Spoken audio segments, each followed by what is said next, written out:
নমস্কার। সোমস লাইভে আপনাদের সকলকে স্বাগত।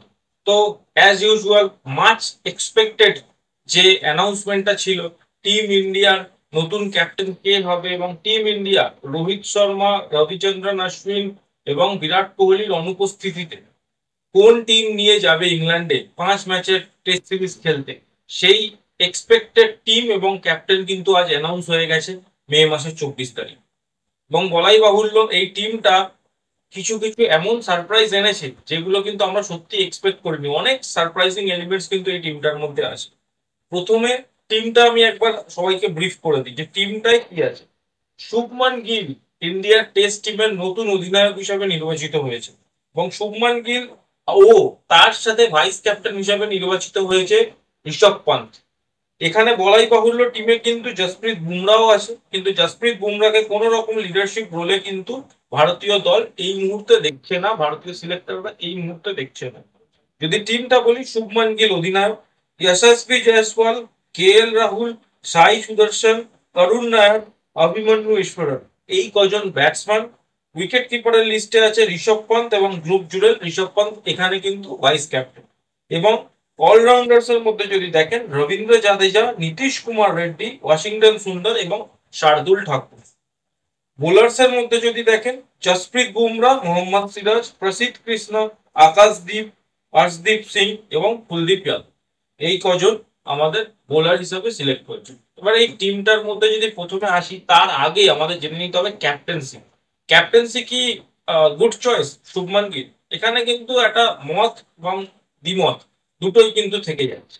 মানে পক্ষে বিপক্ষে দুটো কথাই কিন্তু থাকে। প্রথমে শুভমান গিলের পক্ষে যে কথাগুলো যায়, শুভমান গিলের পক্ষে যে কথাগুলো যায় সেটা হলো শুভমান গিল প্রথমত একটা ব্যাটসম্যান, টপ অর্ডার ব্যাটসম্যান।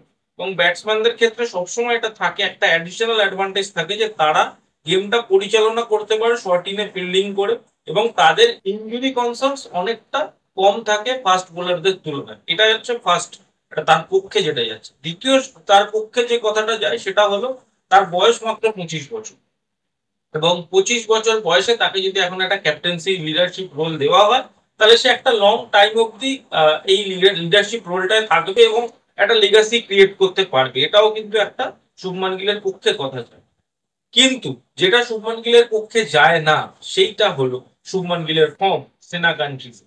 সেনা কান্ট্রিজে কিন্তু শুভমান গিলের ফর্ম মোটেই ভালো না, এটা কিন্তু আপনাদের সকলকে জানতে হবে। ইন্ডিয়ার বাইরে শুভমান গিলের 35-এর অ্যাভারেজ আছে। তাকে এমন কিছু বড় ইনিংস খেলতে দেখা যায়নি যার জন্য তাকে আমরা এমন মানে একদম দাবা করে বলতেই পারি তার ভারতীয় টেস্ট দলে জায়গাটাই ঠিক। এটা আমরা বলতেই পারি না যে তার জায়গা সিকিউর। কোনো ক্রিকেট ফ্যান বা কোনো সিলেক্টরই কিন্তু এটা বলতে পারতো না। বাট তাকে লিডারশিপ রোল দেওয়া হচ্ছে, এখানে কিন্তু অনেকেই প্রশ্ন তুলতে পারে যে যার জায়গা সেইভাবে সিকিউর নয় সেই কি করে অধিনায়কের রোলটা পেলো। এইটা কিন্তু তার বিপক্ষে যাচ্ছে। এবার যদি আসি কেন জসপ্রীত বুমরা নয়, কারণ আমরা দেখেছি রোহিত শর্মার অনুপস্থিতিতে কিন্তু বিজিটিতে ও বর্ডার গাভাস্কার ট্রফিতে কিন্তু জসপ্রীত বুমরাই ক্যাপ্টেন্সি করেছে এবং ফার্স্ট ম্যাচটা বলাই বাহুল্য জসপ্রীত বুমরার ক্যাপ্টেন্সিতে ইন্ডিয়া জিতেছে। ফার্স্ট ম্যাচটা ইন্ডিয়া কিন্তু জিতেছিল এবং তারপর থেকে কিন্তু হারের সিলসিলা শুরু হয়। লাস্ট ম্যাচে যখন রোহিত নিজেকে নিজে ড্রপ করেছিল তখনও কিন্তু জসপ্রীত বুমরাই ক্যাপ্টেন্সি করেছিল। তার আগেও 2022 সালে যখন বিরাট কোহলি ক্যাপ্টেন্সি ছেড়েছিল, রোহিত শর্মাকে নতুন ক্যাপ্টেন করা হয়েছিল, বা রোহিত শর্মা ইংল্যান্ডে যেতে পারেনি, সেই সময় কিন্তু জসপ্রীত বুমরাই ইংল্যান্ড সিরিজে একটা ম্যাচের জন্য ক্যাপ্টেন্সি করেছে। বাট এখানে বুঝতে হবে যে জসপ্রীত বুমরাকে কিন্তু অ্যাজ আ সাবস্টিটিউট ক্যাপ্টেন বা ব্যাকআপ ক্যাপ্টেন হিসাবেই সবসময় দেখেছি ইন্ডিয়ান সিলেক্টর। তাই কিন্তু আউট এন্ড আউট কোনো সিরিজ লিড করতে ইন্ডিয়ান টিম দেয়নি। তো এখানে কোশ্চেন হচ্ছে জসপ্রীত বুমরাকে করা হলো না কেন? কারণ সিলেক্টরদের বক্তব্য যদি শোনা যায় যে জসপ্রীত বুমরা হয়তো 5টা ম্যাচের জন্য উপলব্ধ থাকবে না, 5টা টেস্ট ম্যাচের জন্যই হয়তো উপলব্ধ থাকবে না।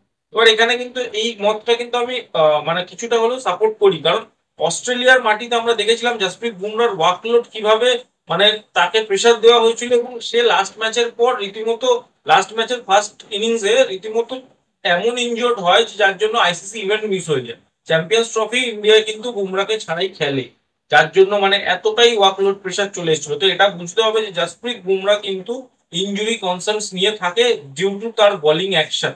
হ্যাঁ, এটা তার দিক থেকে দেখলে খারাপই লাগবে, কারণ সে কিছু ভুল করছে না, সে ইন্ডিয়া টিমের একটা অ্যাসেট, সে এত ভালো বোলার, তার দিক থেকে সে কোনো ভুল করছে না। বাট মানে যদি লঙ্গার পিরিয়ড অফ টাইমের জন্য ভাবা যায় তাহলে কিন্তু একটা কনসার্ন জাসপ্রীত বুমরার ফিটনেস এবং ইনজুরিটা।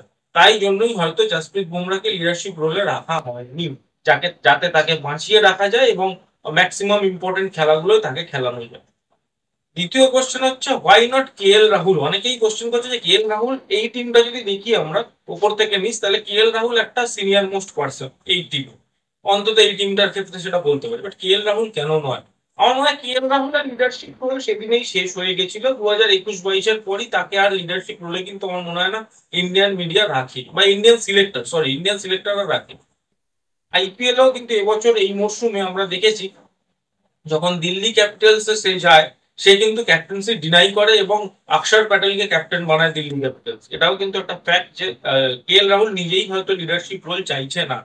যদিও এই কম্পিটিশনটার মধ্যে যদি আপনারা আমাকে জিজ্ঞাসা করেন, আমি বলবো কে এল রাহুলের নাম কিন্তু ছিল না।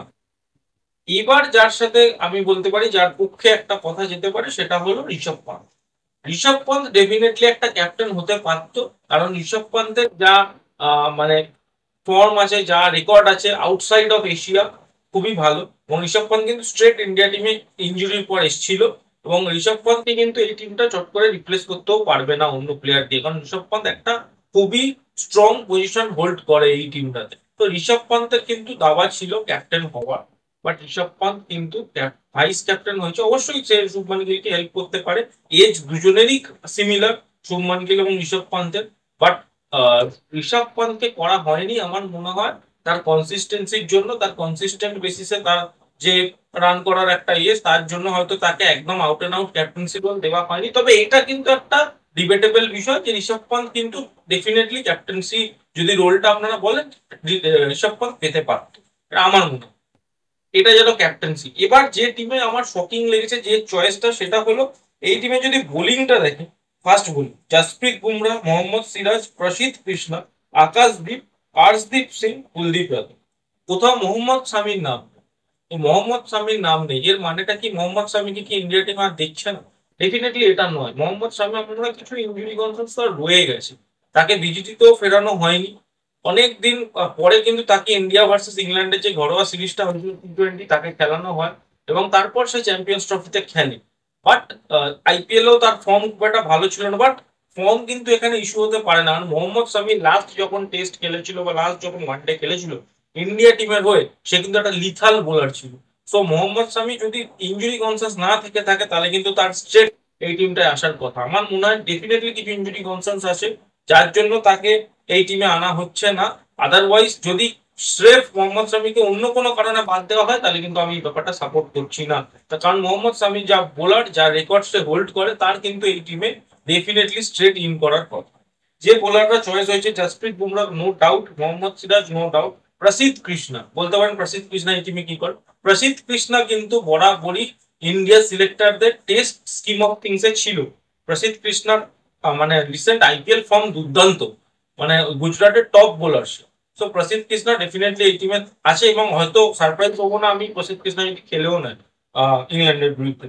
আকাশদীপ, আর্শদীপ সিং, আর্শদীপ সিং কে ডেফিনেটলি একটা সে লেফট আর্ম বোলার এবং তার ক্ষেত্রে কিন্তু আমি একটা ব্রাইট ফিউচার দেখছি। মানে লেফট আর্ম বোলার কিন্তু একটা এত মানে ইকোনমিক্যাল ইম্প্যাক্টফুল অনেকদিন পর পেয়েছে ইন্ডিয়া। সো আর্শদীপ সিং এর কিন্তু ডেফিনেটলি একটা লং ফিউচার আছে।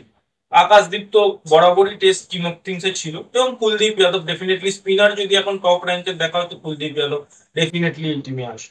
অলরাউন্ডারদের মধ্যে রবীন্দ্র জাদেজা, নীতিশ কুমার রেড্ডি, ওয়াশিংটন সুন্দর, শার্দুল ঠাকুর। এখানে একটা নাম মিসিং। চারজনই টিমটাই রিজার্ভ করে, ডেফিনেটলি রিজার্ভ করে এই চারজন, বাট একটা নাম মিসিং, সেটা হলো অক্ষর প্যাটেল। অক্ষর প্যাটেল কিন্তু কিছু ভুল করেনি এই টিমটা থেকে বাইরে যাওয়ার জন্য, সে নিজের কাজ করে গেছে। বাট আমার মনে হয় জাদেজা আর অক্ষর প্যাটেল সামহাও একটা সেম টিমে থাকবে না, তাই হয়তো অক্ষর প্যাটেলকে নেওয়া হয়নি, জাদেজাকে প্রেফারেন্স দেওয়া হয়েছে। আর ওয়াশিংটন সুন্দর কিন্তু এবার থেকে টিমে রেগুলারলি দেখতে পাবেন, কারণ আমার মনে হয় ইন্ডিয়ান সিলেক্টররা এবং ইন্ডিয়ান কোচ ম্যানেজমেন্ট তারা কিন্তু আশ্বিনের রিপ্লেসমেন্ট হিসাবে ওয়াশিংটন সুন্দরকেই দেখছে, যেহেতু ওয়াশিংটন সুন্দর হালকা ফুলকা ভালো ব্যাটিং করে দেয় এবং অফ স্পিনার যেহেতু সে, তাই জন্য আমার মনে হয় ওয়াশিংটন সুন্দর ডেফিনেটলি আশ্বিনের রিপ্লেসমেন্ট হিসাবে এই টিমটাতে থাকছে। শার্দুল ঠাকুর ডোমেস্টিকে দুর্দান্ত পারফরমেন্স করেছে, তার টিমে আসা একদম পারফেক্ট আমি মনে করি না। নীতিশ কুমার রেড্ডি গত বিজিটিতেই ভালো পারফরমেন্স করেছিল, তাই সেও এই দলে আছে। ঋষভ পান্ত, ধ্রুব জুরেল উইকেট কিপার। ধ্রুব জুরেল খারাপ খেলেইনি, কখনোই খারাপ খেলেনি। সে যতবার ইন্ডিয়া টিমে চান্স পেয়েছে বা ইন্ডিয়া টিমের যে সমস্ত আহ, যেগুলো ওয়ার্ম আপ ম্যাচ হয়, যে সমস্ত খেলাগুলো হয় ক্লাবদের সাথে, সেইগুলোতেও কিন্তু ধ্রুব জুরেলের পারফরমেন্স খুব ভালো। As a backup wicket keeper আমার মনে হয় ধ্রুব জুরেলের থাকাটা স্বাভাবিক। আর ঋষভ পান্ত ভাইস ক্যাপ্টেন, এই টিমে সে থাকবেই। তার প্লেইং ইলেভেন খেলায় ফার্স্ট প্রেফারেন্সে দরকার। ব্যাটিং এ যদি দেখি শুভমান গিল, আমি জানি না কোন নম্বরে শুভমান গিল খেলবে। আর শুভমান গিলের নাম্বার 3-তে তাকে খেলানো হতো এতদিন পূজারার রিপ্লেসমেন্ট হিসাবে। এবার জানি না, তাকে হয়তো মিডিয়া নতুন করে এবার বিরাট কোহলি রিপ্লেসমেন্ট তৈরি করে দিতে পারে, সোশ্যাল মিডিয়ায় যা হচ্ছে। বাট ফ্যাক্ট শুভমান গিলের জন্য আমি এখনো মনে প্রাণে মনে করি বেস্ট পজিশন কিন্তু ওপেনিংটাই ছিল। আমি তার বেস্ট খেলাটা ওপেনিংয়েই দেখেছিলাম। তাকে মিডিল অর্ডারে এনে কি চটকানো হচ্ছে আমি জানি না, বাট তার বেস্ট যে পারফরমেন্স সেটা কিন্তু আমি ওপেনিংয়েই দেখেছিলাম, যখন সে রোহিত শর্মার সাথে ওপেন করবে। বাট জানি না, হয়তো শুভমানকে বা 3 নম্বরে, 3 নম্বরে তো সে খেলছিল, তার পারফরমেন্স এমন কিছু ভালো ছিল না, হয়তো তাকে 4 নম্বরে নামানো হতে পারে। এই কারণে বলছি, কারণ এই টিমে কিন্তু সাই সুদর্শনও সিলেক্ট হয়েছিল। তো সাই সুদর্শন যদি খেলে, সে ডেফিনেটলি নাম্বার 3-এ খেলবে বা নাম্বার 4-এ। এইখানে কিন্তু দেখতে হবে শুভমান আর সাই সুদর্শনের নাম্বারিংটা কি হয়। ওপেনিং এ আমার মনে হয় এসএসবি জয়সওয়াল আর কেএল রাহুলই করবে, এখানে কোনো ডাউট থাকার কথা না। ওপেনিং সেট এবং করুণ নায়ার মোস্ট প্রবাবলি আজিঙ্কিয়া রাহানে যে পজিশনটায় খেলতো সেই পজিশনটা হয়তো করুণ নায়ারকে দেওয়া যেতে পারে। একটাই টিমে প্লেয়ার আছে যার হয়তো প্লেইং ইলেভেন পাক্কা নয়, সেটা হলো অভিমন্যু ঈশ্বরন। এবার তবে এইখানেও অভিমন্যু ঈশ্বরনের কোনো দোষ নেই, তার কারণ অভিমন্যু ঈশ্বরন নিজের 100% দেয় খেলা। সে নিজের ডোমেস্টিকের দমে কিন্তু এই টিমটাতে সিলেক্ট হয়েছে, কারণ সে আইপিএল এর মতো ফেম গেমে থাকে না, তার সোশ্যাল মিডিয়া অত স্ট্রং না। সে স্ট্রেফ ডোমেস্টিক ভালো খেলে এই টিমে এসেছে। এবং গত বিজিতে সে একটা ম্যাচেও চান্স পায়নি, ইন্ডিয়ার হারের পরও একটা ম্যাচেও সে চান্স পায়নি opening.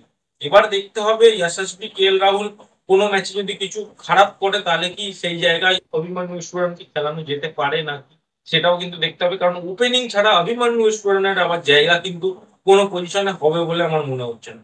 So lots of question কিন্তু থেকেই যাচ্ছে। শুভমান গিলের এই লিড করা টিমটা কি পারফরমেন্স করে আমাদের ইংল্যান্ডে গিয়ে দেখতে হবে। রিয়েল জিজি এরা কিন্তু এবার শুরু হয়ে গেছে। জিজি মানে গৌতম গম্ভীর এরা নয়, গৌতম গিল এরা। এবার কিন্তু রিয়েল জিজি এরা শুরু হচ্ছে, যেখানে শুভমান গিল একটা ইয়াং ক্যাপ্টেন এবং গৌতম গম্ভীর একটা অ্যাগ্রেসিভ কোচ ইংল্যান্ডে যাচ্ছে একটা ইয়াং ব্লাড টিম নিয়ে। এবং দেখতে হবে ইন্ডিয়া টিম কি পারফরমেন্স করে। আপনাদের কি মতামত এই টিমটা সম্বন্ধে অবশ্যই কমেন্ট করে জানান। ভিডিওটা ভালো লাগলে ডেফিনেটলি লাইক করে দেবেন, শেয়ার করবেন ভিডিওটা আপনার বন্ধু বান্ধবদের সাথে, এবং ডেফিনেটলি একটা কাজ করবেন, এই চ্যানেলটাকে সাবস্ক্রাইব, কারণ ক্রিকেট রিলেটেড সমস্ত কিছু ভিডিও অ্যানালাইসিস খবর আপনারা কিন্তু এই চ্যানেলেই পাবেন। এই বলে ভিডিওটা শেষ করছি। ধন্যবাদ।